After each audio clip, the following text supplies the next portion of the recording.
3號候選人郭榮健先生所得嘅票數為1300。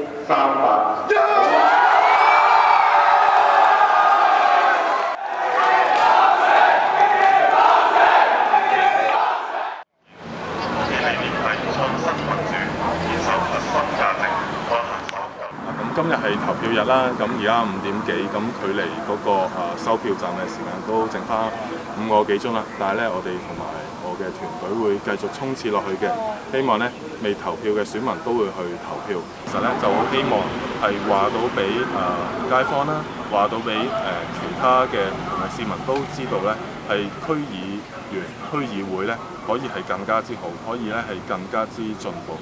係會有願景，而唔係話去純粹為爭取一啲政績工程、一啲面子工程，而係咧真係可以切切實實係符合到居民嘅需要。各位辛苦區嘅街坊，把握你嘅機會，今日呢個投票係非常之重要。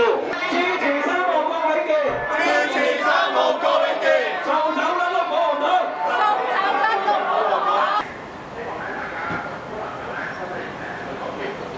3號郭永健。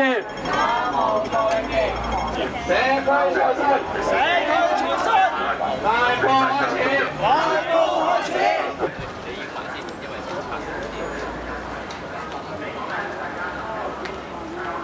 我呢個黃國禧，請小心你嘅言論，唔好用一啲下三流嘅抹黑，唔好用一啲低水平嘅言論去企圖影響選舉結果。郭永健呢係一向致力監察政府嘅運作，為社區咧帶嚟創新民主健康嘅力量。3號郭永健，3號郭永健，3號郭永健，3號郭永健，3號郭永健。喂。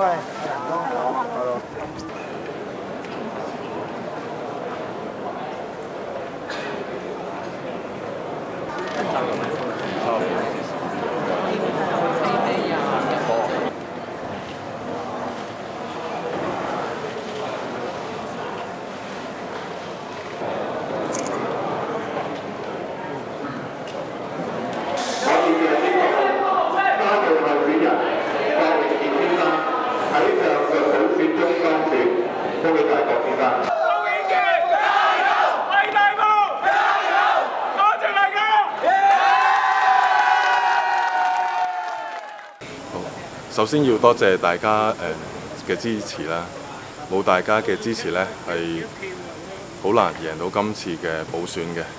咁希望我哋今次贏咗補選呢，係為大家係打下一支強心針。我哋區選呢，係民主派可以係贏到更多嘅議席翻嚟。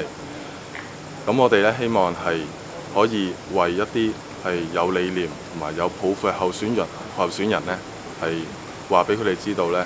係社區其實係需要呢啲咁嘅候選人，亦都係咧需要係有願景，係我哋去實踐唔同嘅社區邊嘅抱負。11月嘅區選呢，係要大家全力以赴，係要贏到更多嘅議席，係令到呢係選民更加之認同呢。我哋係唔單止爭取民主之外，都係喺民生方面呢，係會一直係落力，係會為到佢哋切切實實係去改善佢哋嘅福祉，為到佢哋係爭取到佢哋嘅權益，亦都係咧為到我哋嘅社區帶嚟改變。